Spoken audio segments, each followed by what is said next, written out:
today we're going to do lots more buffer stuff. Lots and lots and lots of buffer stuff. So go ahead and get your calculator out, because you're going to need it over and over and over and over again today. And let's go ahead and save yourself like 5 minutes and find it now. So as I hear people shuffling around for it for like the next bunch of time. So.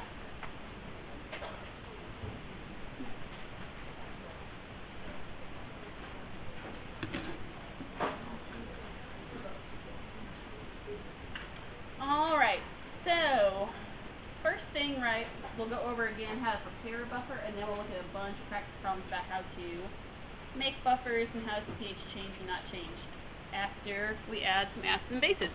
So, a buffer solution, right, has to, 1, control the pH at a desired value.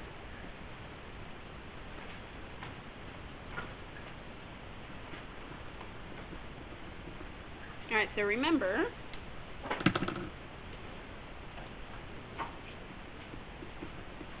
buffers resist changes in pH.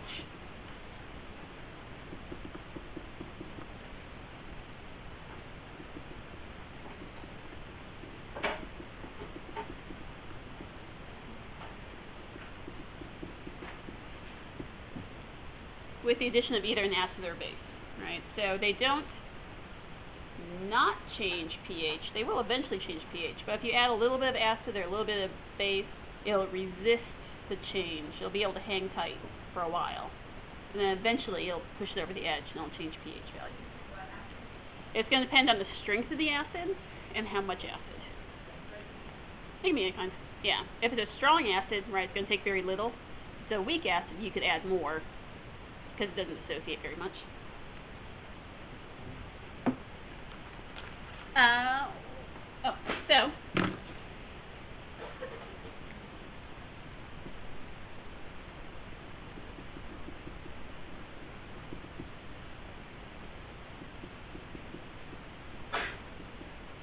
Right, so the Henson-Hasselbalch equation tells us this statement using our formula, right?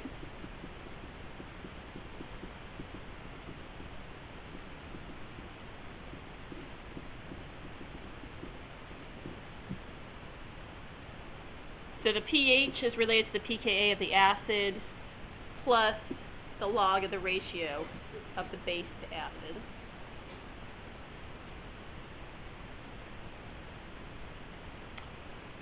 So again, what happens if my ratio of base to acid is, if this fraction is 1? The pH equals the pKa, right? So if we're at that point where these two concentrations are equal, or their moles are equal, pH equals pKa.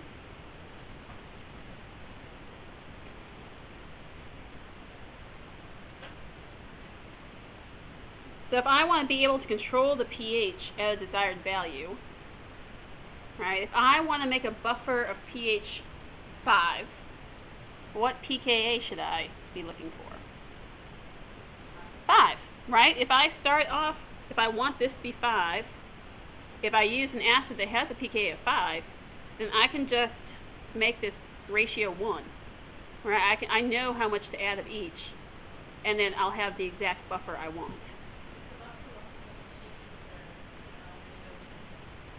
No, it's maybe, because right, pKa's are rarely whole numbers. It's going to be like 4.75. But if I want a buffer of 5, I know I want to start off with a pKa that's close to what I want, and then you can adjust the ratio. That'll tweak it. Yeah, one way or the other.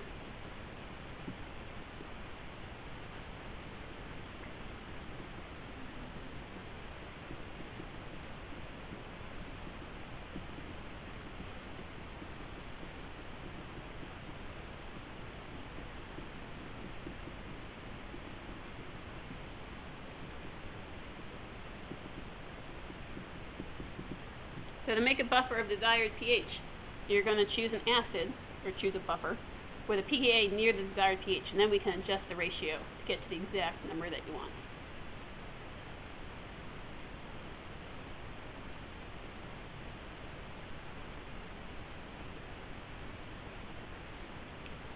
And the other point about buffer is that a buffer should have the capacity, based on our definitions, to control the pH after additions of small amounts of acid or base.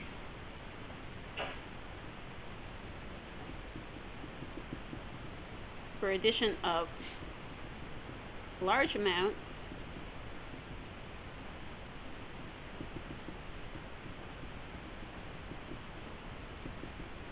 will change the pH. And so we'll do some math here in a minute to figure out what do I mean by large, what's considered a large amount. Or addition of strong acid, strong base will have a bigger effect on the pH. Let's see how I want to say that. We'll say this.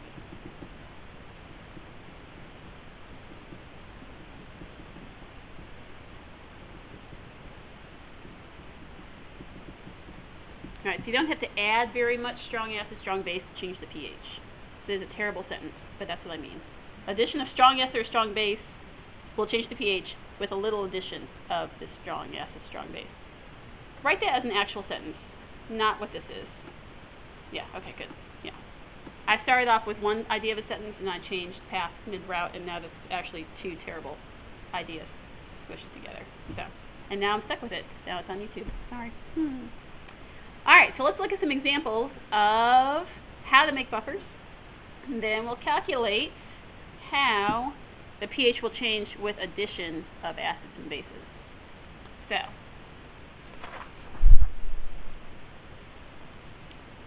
I want to make a buffer of pH 2.5. I have these three options in my lab of combinations of things I can use.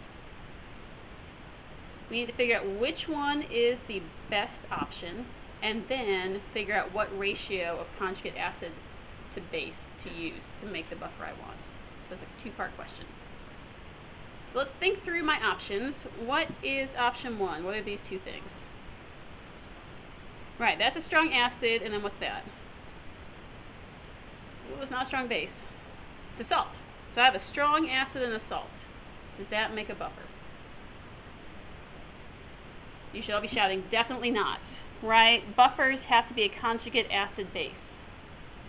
I have a strong acid and a salt. Those are not conjugates. So this is not conjugate acid base. Terrible choice.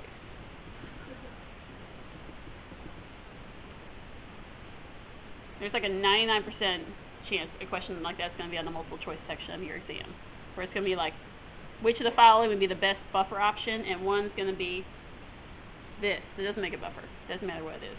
It's not a buffer. Alright, so then I'll tell you the next two are buffer options. What do I need to know about them in order to figure out if they can make the buffer I want? That would be helpful. They are weak. Well, one's definitely weak. Well, you could, but what would you have to know about it?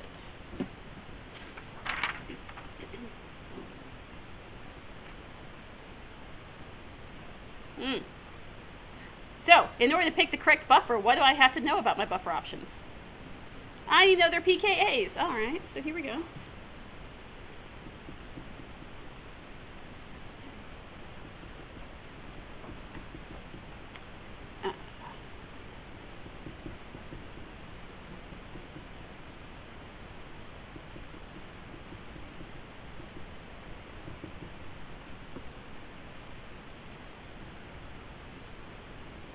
Alright, so the pKa of acetic acid is 4.74, and the pKa of the phosphoric acid is 2.13. Which is the better option to make the buffer of pH 2.5? This one, right? Because it's at least ballpark close. Okay, good. Part A. This is that. Alright, so now I want to figure out the ratio of conjugate base to acid I need. So I'm going to write down my Henderson-Hasselbalch equation.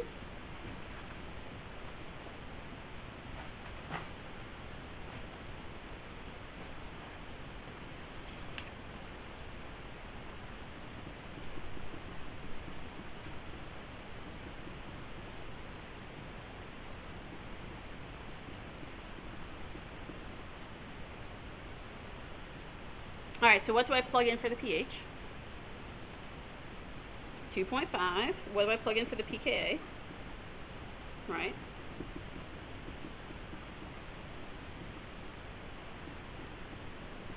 And I just want, when it says the ratio, it means I just want this fraction by itself. I want the fraction all by itself. So what's the first mathematical step I have to do in order to get the fraction by itself? Right, subtract that off first.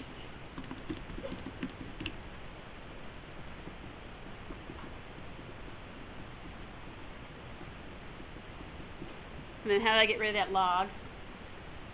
Right, that's the base 10 log, so you 10 to the whatever that is.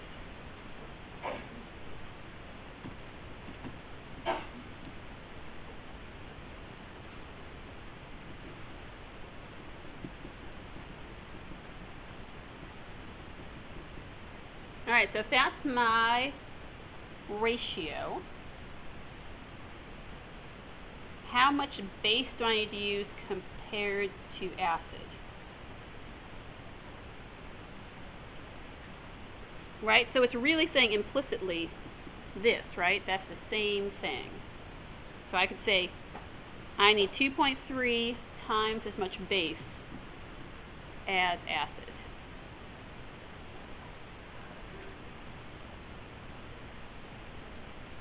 Not negative, there's no negatives. So it's just 10 to the, yep. Alright. Because it's a base 10, it's a LOG instead of an LN. Yeah. Alright, so let's think if this makes sense using your scientific intuition. If the pKa is 2.13 and I want to go all the way up to 2.5, is that more basic or more acidic? More basic. You have a fraction that tells you need more base. That makes sense with the direction you need to go. Good, yes. So that should be the things you go through when you're doing these problems. That seems to make sense because I need to be more basic than my pKa. Questions on this one? Okay. In that case, let's look at... Okay, this is officially the next slide in your packet. We're not ready for that. We're going to do some other practice problems first. So these are not in your PowerPoint packet. I think we need to work our way up to that one. So these are 3 practice problems that are not in your packet, and then we'll jump back to your packet just because I think we need a lot more practice. And we have time to practice. We have lots of time to practice. So, let's do just a basic buffer question. The word buffer is not in the question. How do I know it is asking about a buffer? It's a conjugate acid-base pair, and they are both in there initially. Right? It's saying I have one solution that has NH3 and NH4 in it right now.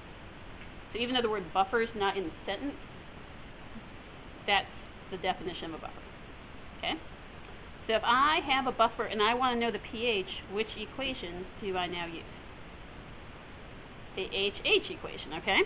So let's, yes, I have not given you pKa yet.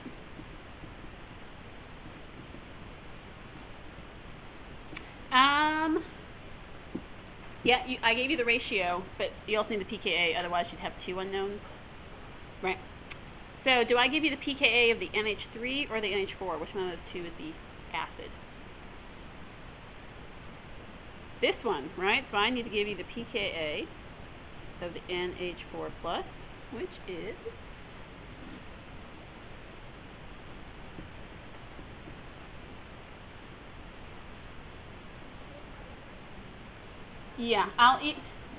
on mastering they want you to go to the textbooks.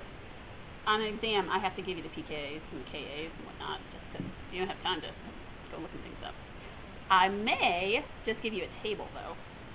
Like, just staple on the back, like a table of pKa's? No? Okay, I'll just put it in the problem then. Okay. Fair enough. Alright. Alright, so now we have everything to solve, right? You have the ratio, you have the pKa, so now we're set.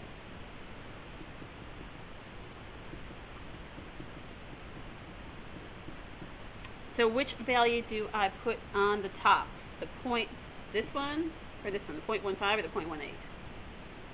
Why is it the 0.15? That's the base. Excellent.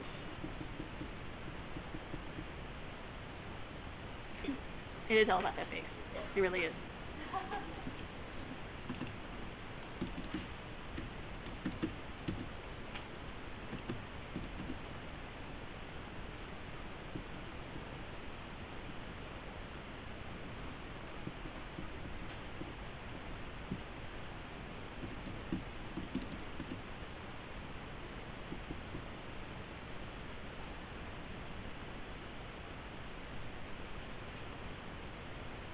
Alright, so let's check our scientific intuition.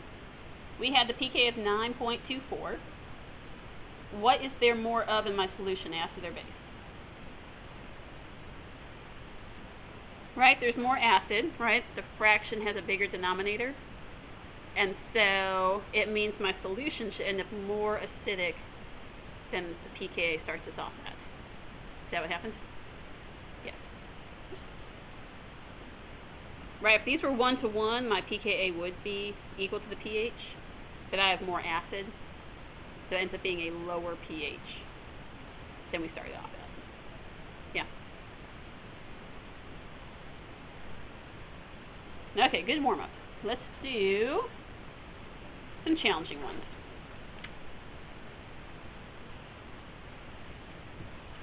Alright, so now we have a two-part question. First, I have a, what kind of solution should this be? If I have acetic acid and acetate in it. Buffer, obviously, still in the buffer chapter. Good, it's a buffer. First part, I want to know what the pH is. And second part, I'm going to add some HCl to it and see what happens. What would we expect to happen to the pH? Get more basic or get more acidic? If I add strong acid. Right. We expect to get more acidic, so we're going to calculate that to be correct. Alright, so what do I need to do to find the initial pH? I use the HH equation.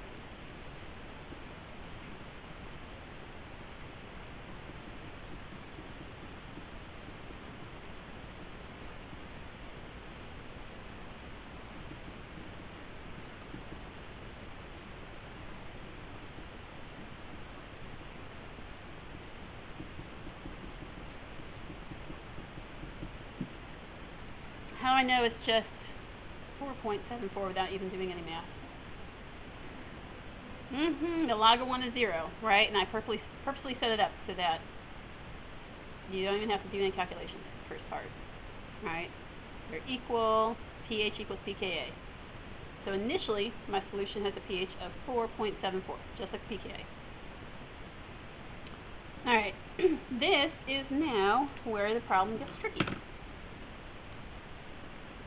I am now going to have to figure out what my new pH is using an ice chart. But I can't use an ice chart in molarity because my volume will now change, right? Because I'm adding something to it, and so the volumes won't cancel out anymore. So if the volumes don't cancel out, what do I now have to calculate it in? Moles. So the first thing, before we even get started on our ice charts, we have to find the moles of acetic acid and moles of acetate. So, because I'm going to add something to this container, and so the volume changes. And so I have to do it in moles. So let's first figure out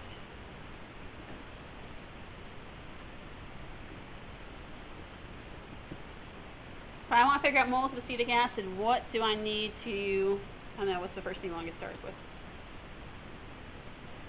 I would probably take the molarity. That seems like the easiest thing to start with.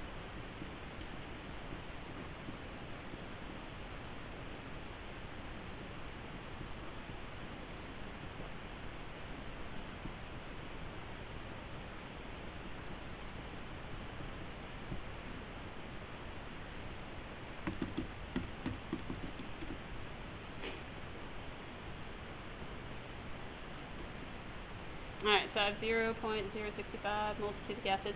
How many moles of sodium acetate do I then have? The exact same. I'll go ahead and write it down.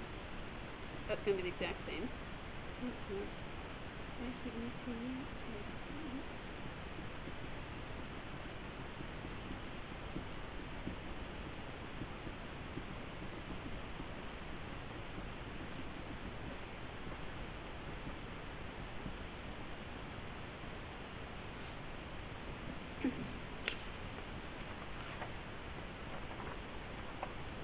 Alright, so now we are ready to make our ice chart. It's going to have an extra row in it though.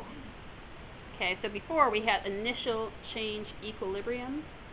This one has an extra row in it. This one's called, first, before I even make my charts, I have to figure out what the across the top is, right? So otherwise you can't have a chart without a title, obviously. So, I am going to set it up because I know the pKa. What should be my reactant? Acetic acid should be one of the reactants. It's in solution, so what's the other reactant? Okay. Yes and no. Like, yes, the H still is in there, but we're going to put it in, since we already have H3O pluses, it just goes in there.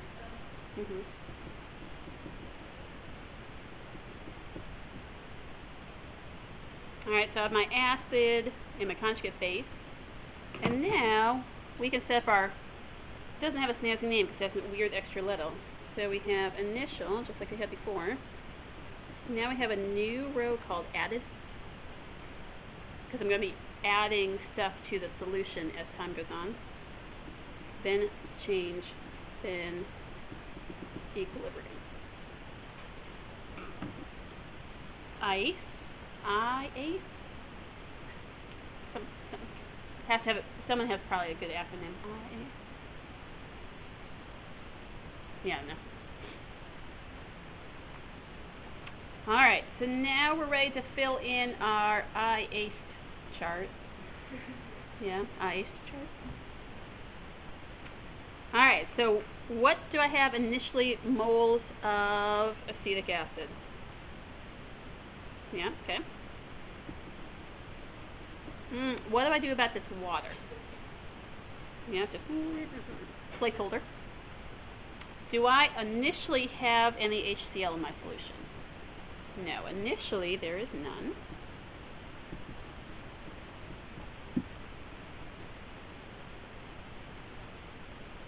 Alright, so now we're ready for the new row. Am I adding any acetic acid? No. And I'm not adding any acetate, but I am adding that many moles of hydrochloric acid.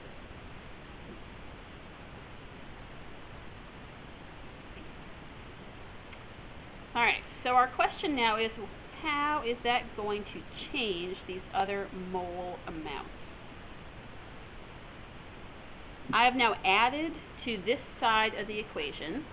So for it to come back to equilibrium, am I going to make more acetate, or is it going to push it back this way and make more acid? It's going to make more acid, right? Based on Le Chatelier, I've now added to this side, so it has to push the equation back this way. Right, back in chapter 14, if you add product in order for everybody to be happy again, you have to push it back. So if I have done this, I'm going to add to this side. How much should I add to this side?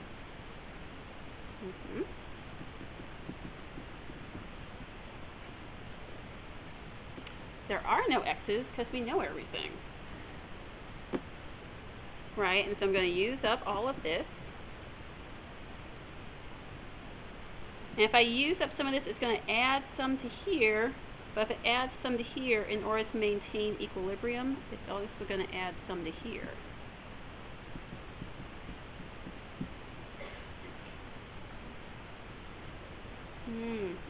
This is where this chart's a little trickier to think about. Right? Because in order to make this, some of this also gets made because it comes back across. We'll do a bunch more problems. You'll start to see it. But it did because it changed our... Oh, sorry. Hold on. Let me think of my problem. I did that. I'm adding acid. That should be a minus. You're right. That's why you guys are all confused. That should be a minus. I'm adding... Because the next problem, I'm looking at the wrong problem in my notes. I'm looking at adding base. That's the next question. You're right. So we're going to subtract off both those sides and make more of that. Okay. Let's try this again. Alright, so here we have, right, I've added strong acid. And if I've added a product, I have to push it back and make more reactant. In order to make reactant, I have to use up some of this. Right? And I have to use up some acetate to go back this way. And how much acetate do I have to use? The equivalent amount of acid I added.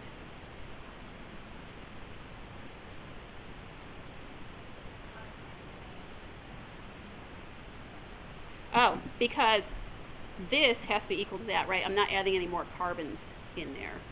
So I can only make as much of this as I had originally. Okay. So my new row is 0.0675, 0, 0.05.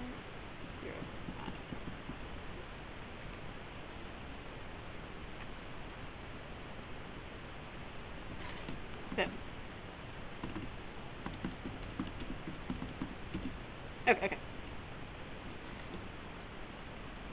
Alright, do I do anything else now to solve my Henderson-Hasselbalch equation? The answer is no, right? We're at the point where I can now solve it.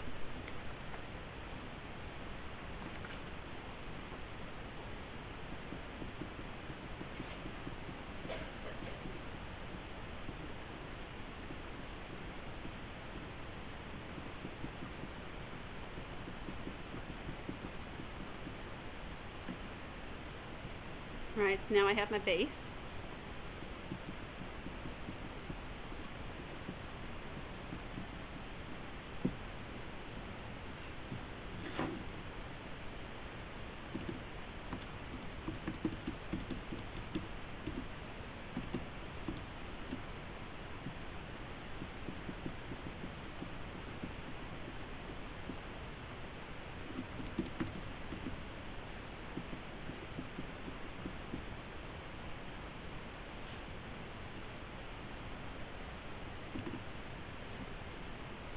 Right?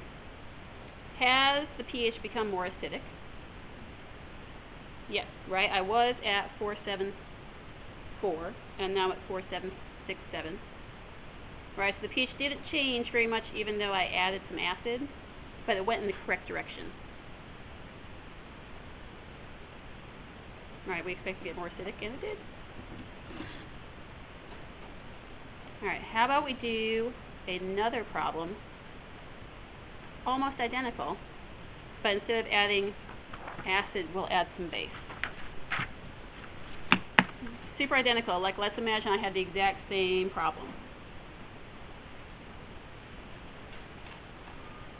So you can use the exact same setup you just had and call it like part C.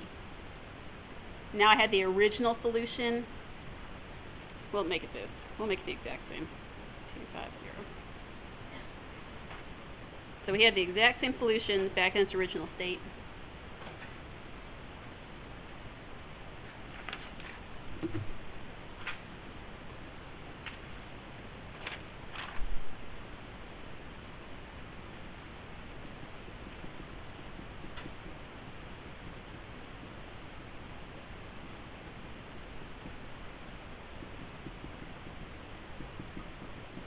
Right, so just like we had it.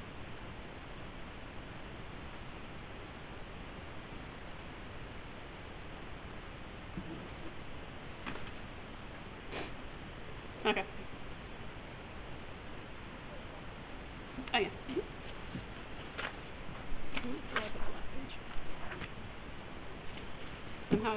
page full enough. We can go through.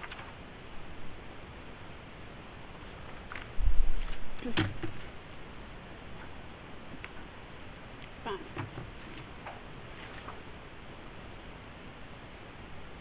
Okay. Alright, so we have the exact same solution now, which means I already know moles. Alright, so I'll leave it like that. Alright, so I know moles of acetic acid and moles of acetate. But now I want to add base to this reaction rather than acid. So again, we're going to have the pKa, which means we know we start off with this. If I start off with the acid, where does the strong base go? Does it go, because over here we had an acid, right? I had acetic acid and water. I'm going to add some acid and mix conjugate base. Where do I need to put this strong OH? On the reactant side now, right?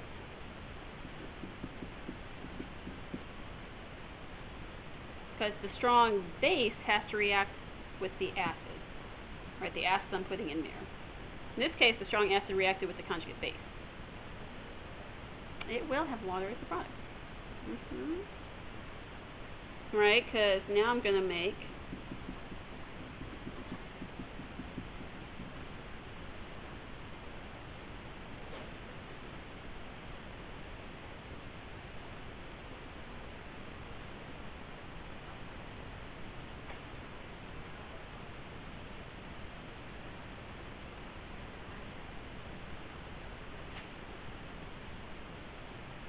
you can't make that assumption because it's going to depend on what the other thing is. Yeah. Alright, but now we are ready to do our IACE chart, right? Now we have all of our information.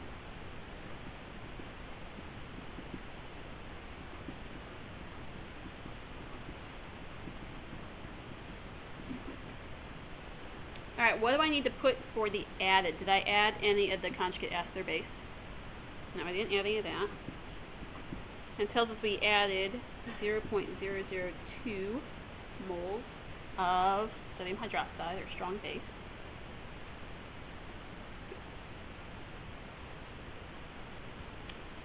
Alright, so now I have a new Le Chatelier's question, right? So I have added to this side to who will gain, the reactants or the products?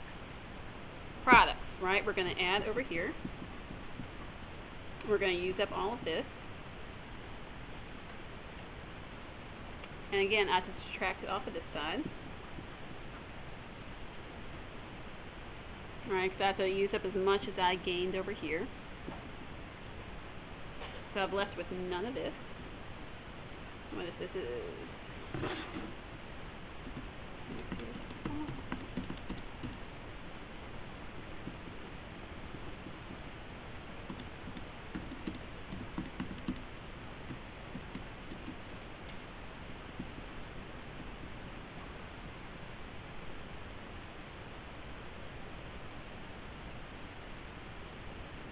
Alright, and now we're at the point we can solve for the pH again. Do we expect the pH to be higher or lower than our initial pH? Higher, right? Because we've added base. So let's make sure that's correct.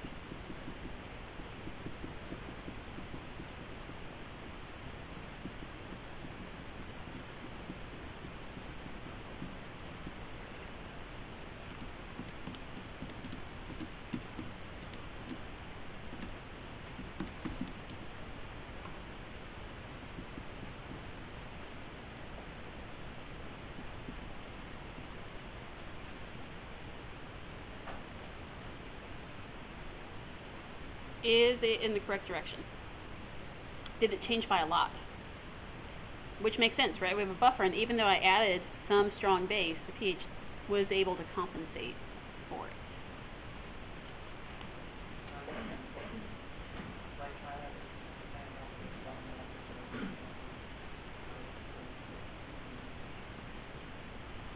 Oh, you mean in here?